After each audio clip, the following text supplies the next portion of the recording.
सर्वांना अतिशय सन्मानपूर्वक सप्रेम नमस्कार. जय नारायण, जय विश्वकर्मा.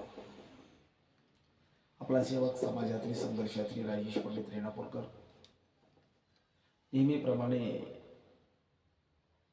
आज या व्हिडिओच्या माध्यमातून आपल्याशी सामाजिक विषयावर, संघटनात्मक विषयावर चर्चा करावी, संवाद साधावा आणि कुठंतरी अडकत चाललेलं संघटनात्मक काम ते पुढं जावं याच हेतूने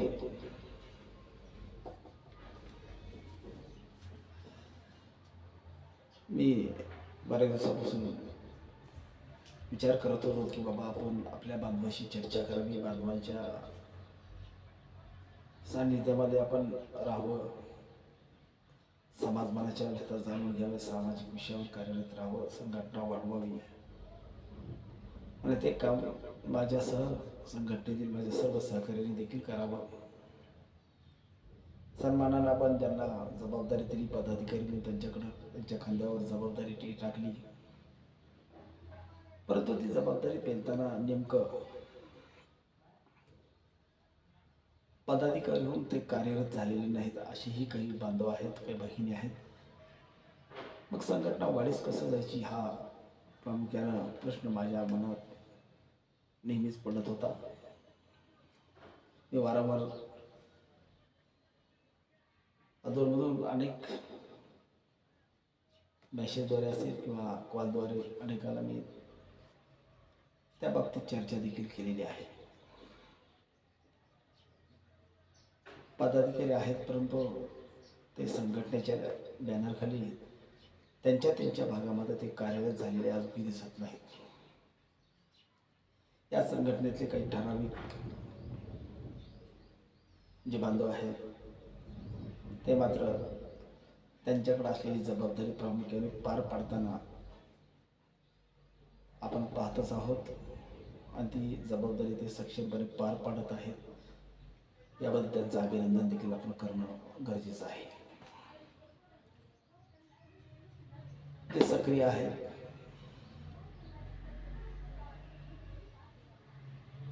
त्यांच्या पाठीवर कौतुकाची थाप असणं, थाप देणं, एक समाजसृष्टी म्हणून आपण देखील ते मन मोठं करून ते पाठीवर थाप दिली पाहिजे आणि चांगलं काम करणाऱ्याच्या पाठीशी समाजाला देखील राहायला पाहिजे, समाजकर्त्यांना राहायला पाहिजे, संघटनेतील वरिष्ठांनी देखील त्यांना त्या ठिकाणी पाठबळ दिलं पाहिजे, प्रोत्साहन दिलं पाहिजे, या मताचा मी तरी आहे.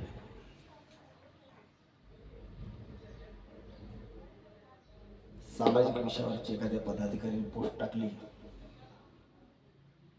तर वरिष्ठ म्हणून काही वरिष्ठ पदाधिकाऱ्यांनी त्या पोस्टला प्रोत्साहन देणं असेल, त्यावर सकारात्मक 4 शब्द लिहिणं असेल, एखाद्याला प्रोत्साहित करणं असेल, ते पदाधिकाऱ्यांनी केलं पाहिजे.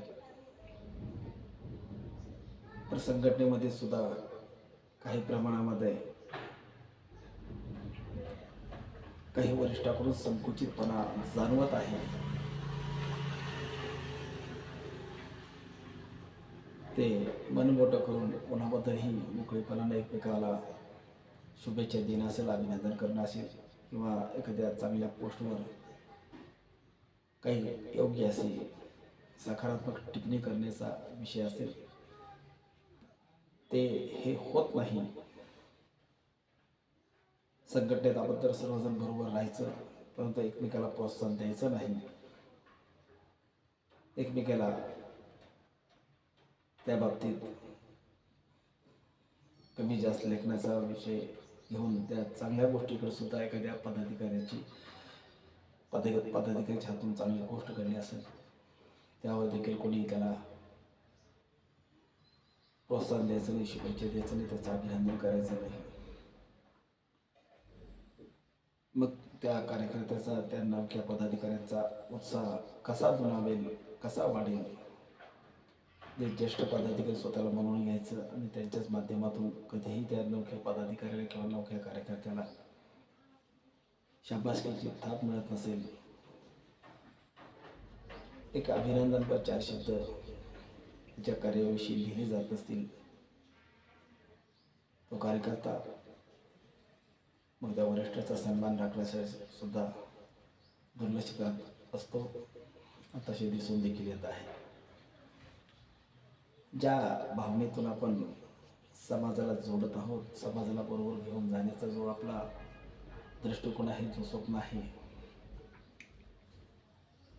त्या स्वप्न भंग होतंय की काय असं चित्र निर्माण करणं असा सध्या तरी भास होतोय. परंतु ते स्वप्न भंग होऊ नये यासाठी पुन्हा एकदा आपण सर्वांनी प्रयत्न करू आणि आलेला जो आळस आहे तो झटकून सामाजिक विषयावर एक लढाऊ बाणीने, लढाऊ वृत्तीनं आपण एक कार्यकर्ता म्हणून सामाजिक चळवळीमध्ये वळवळ केल्याशिवाय आपलंही कर्तृत्व सिद्ध होणार नाही, हीच एक भावना आहे. याच भावनेतून आपण खरोखरच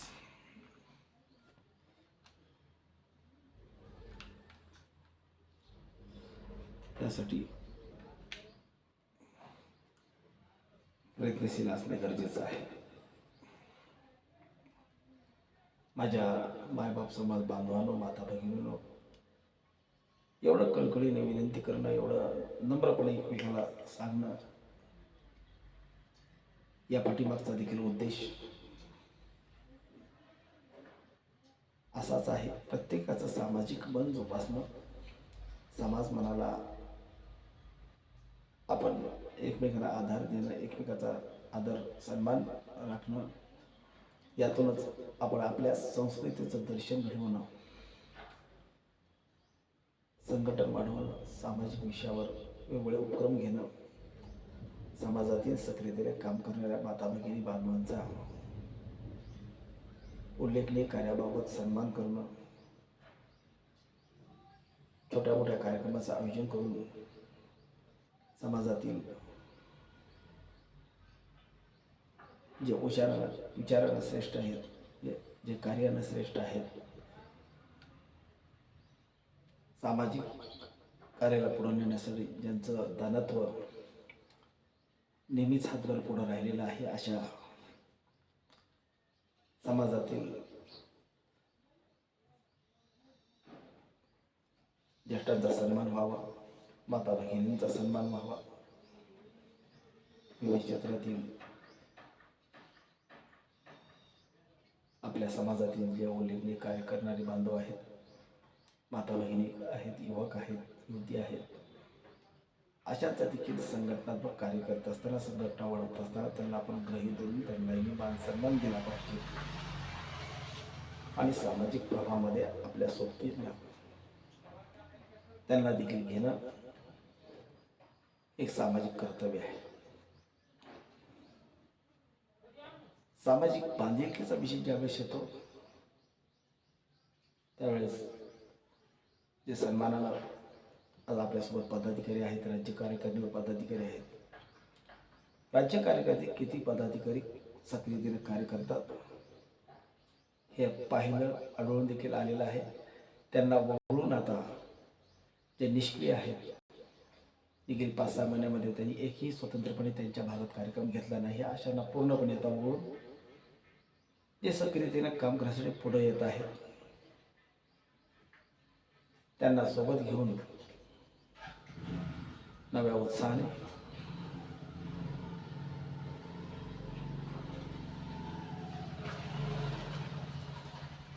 तेवढ्याच नव्या जाणीवेने आपण आता संघटन वाढवायचं हाचा दृष्टिकोन ठेवून समाजमानाच्या पुढे जाणं गरजेचं आहे. जाणार आहोत. चांद्यापासून बांध्यापर्यंत विखुरलेल्या समाजाला एकसंध करणं हे आव्हानात्मक काम जरी असलं तरी ते कठीण नाही. फक्त सोयीस्करपणे काम करण्याची कमी आहे, हीच भावना आता प्रत्येकाच्या मनामध्ये उत्पन्न होत आहे. कार्यक्रमापुरतं सक्रिय दिसणं आणि त्यानंतर कुठेही ठसठशीत न दिसणं आणि पुन्हा दुसऱ्याच कार्यक्रमाच्या वेळेस उपस्थित राहणं किंवा उपस्थिती दाखवणं, समाजामध्ये दिसणं हे काहीचा छंद बनलेला आहे. सातत्यानं कार्यरत असणं, समाजाच्या व्यथा जाणून घेणं, समाजाच्या प्रश्नावर वेगवेगळ्या कार्यक्रमाचं आयोजन करणं, नियोजन करणं. आपापल्या भागात तरी आपण राज्यस्तरीय पदाधिकारी आहोत ना, तर आपण आपल्या भागात नेमकं आपल्या सोनार कपड्याच्या माध्यमातून काय केलं, कुठला कार्यक्रम घेतला, कुठल्या समाज उपयुक्त विषयावर आपण त्या ठिकाणी कार्यरत होतात, हे सुद्धा आता पाहणं गरजेचं आहे. फक्त पदाधिकारी आहेत आणि वेगवेगळ्या ठिकाणी फक्त तुमचं नावच पाहिजे, आता हे होणार नाही. जे सक्रियतेने कार्य करतील तेच संघटनेत असतील, निष्क्रियांना वगळून ज्यांना नेतृत्वावर विश्वास आहे, ज्या संघटनेतील पदाधिकाऱ्यावर विश्वास आहे, अशा बांधवांनी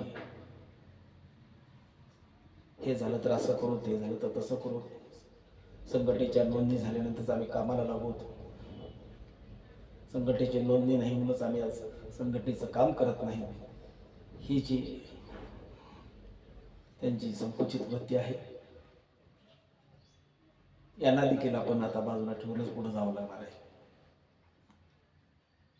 कारण की एखाद्या बाळाचा जन्म झाल्यावर त्याचं लागलीच जन्म झाल्यावरच नाव ठेवलं जातं असं नाही. त्याला तरी ठराविक काळ जातो, त्यानंतर त्या बाळाचं नामकरण सोहळा होत असतो आणि पुढे त्याचं सगळं काही रितसरपणे त्याच्या बाजू सक्षम केल्या जातात. नाव नोंदणी असेल, आधार कार्ड असेल, या सर्व होत असतात. त्याचप्रमाणे संघटना स्थापन झाल्यानंतर संघटनेचा विस्तार वेगवेगळ्या भागातील कार्यकर्ते तयार करणं, त्यानंतर नोंदणीच्या पाठीमागे लागणं. संघटना जर त्या पद्धतीनं कार्यरत किंवा मोठी दिसायला लागली, त्या सक्षमपणे त्या संघटनेचं प्रामाणिक हेतूने समाजाच्या साक्षीने रितसर शासन दरबारी देश आपण नोंद करून घेणारच आहोत. पण काही लोकांना गडबड नाही, नोंद नाही म्हणून आम्ही संघटनेचे पदाधिकारी असून देखील आम्ही संघटनेचे कुठलंही काम करत नाही आणि तशी इच्छा पण आमची होत नाही. उद्या संघटनेचं रजिस्टर होऊ द्या, त्यानंतर आम्ही काम करू, अशी तोटपंजी वक्तव्य देखील त्यांच्याकडून ऐकायला मिळाली. मग अशी बांधव संघटनेला बाधक ठरत असतील, ज्यांचा विश्वास नसेल, ज्या नेतृत्वावर ज्यांचा विश्वास नाही, अशा बांधवाला सन्मानपूर्वक त्यांना बाजूला ठेवून आपण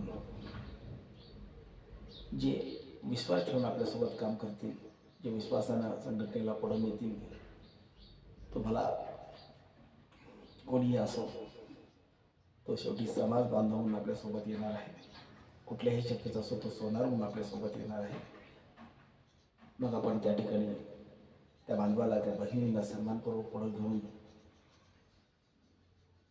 एक संधी वेगवेगळ्या क्षेत्रामध्ये आपण त्यांना सामाजिक क्षेत्रातल्या जी वेगवेगळे कार्यक्रम आहेत, त्या वेगवेगळ्या कार्यक्रमामध्ये त्यांना सन्मानपूर्वक संधी देऊया आणि त्यांना खरोखरच सामाजिक कार्यासाठी पुढे आणण्यासाठी त्यांच्याकडं जबाबदारी देऊन त्यांच्या हातून सामाजिक कार्याचा कळस गाठला जावा, ही भावना तुमची आहे, माझी आहे, आपल्या सर्वांची आहे, समाजाची आहे. मी समाजाचा, समाज माझा ही संकल्पना मनामध्ये रुजल्याशिवाय समाज एक होणार नाही.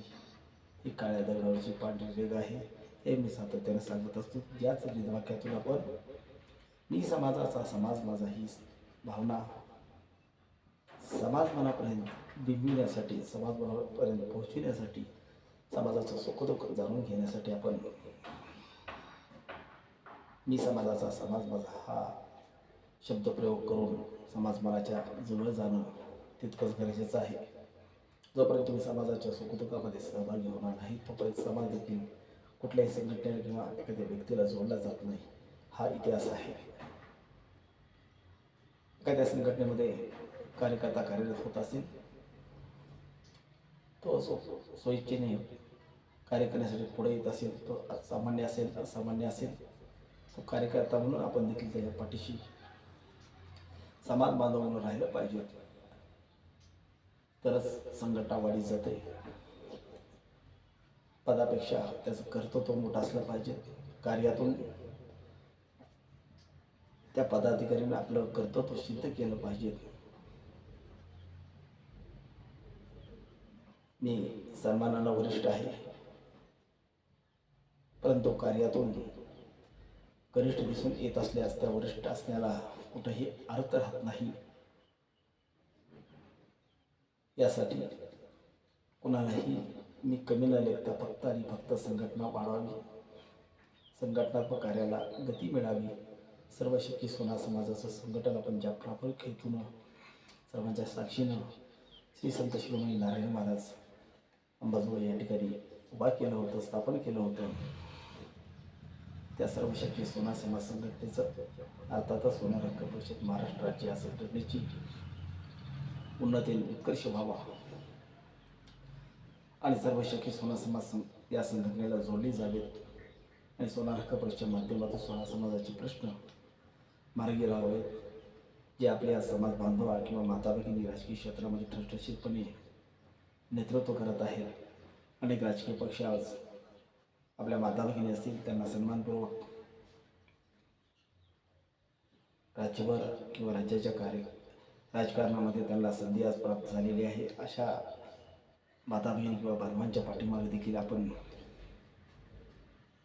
पक्ष कुठलाही न पाहता तिथं त्यांच्या पाठीशी समाज बांधवांना राहिलं पाहिजे आणि त्यांच्या माध्यमातून आपण आपल्या समाजाचे प्रश्न कसे सोडून घेता येतील याचा देखील विचार केला पाहिजे.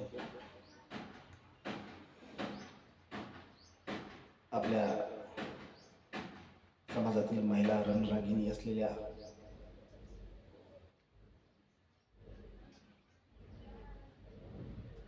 आज राजकीय पक्षामध्ये वेगवेगळ्या सन्मानाच्या पदावर आहेत.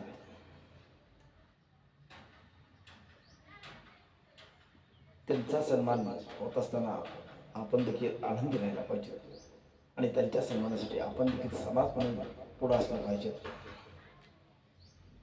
त्यांच्या कार्याची माहिती देखील समाज मनाला दिली पाहिजे. त्यांच्या कार्याविषयी त्यांच्याविषयीची माहिती देऊन त्यांच्या माध्यमातून आपल्या सोना समाजाचे जे प्रश्न आहेत ते सोडवण्यासाठी प्रामुख्याने प्रयत्न केले पाहिजेत. यासाठी सर्वांनी एक दिलाने एक विचारानं आपल्या माणसाच्या पाठीमागे राहावं आणि संघटनेमध्ये पदापेक्षा कर्तृत्व मोठं आहे, कार्य मोठं आहे आणि कर्तृत्वातून आपण आपलं कार्य सिद्ध करावं आणि त्यातूनच आपण आपल्या समाजाची संघटनांमध्ये ध्येय घेऊन आपण ती संघटना स्थापन केली. त्या संघटनेला पुढे नेण्यासाठी आपल्या सर्वांची सहकार्याची अपेक्षा आहे. आता सोनार हक्क परिषद महाराष्ट्राची या संघटनेमध्ये निष्क्रियाला बाजूला ठेवून सक्रियतेने काम करणारी जी बांधव आहेत त्यांना सोबत घेऊन आपण नव्यानं निश्चितच सोनार हक्क परिषद महाराष्ट्राचे या सर्व शाखे सोनार समाज संघटनेची ती कार्यकारिणी आपण नव्यानं करणार आहोत.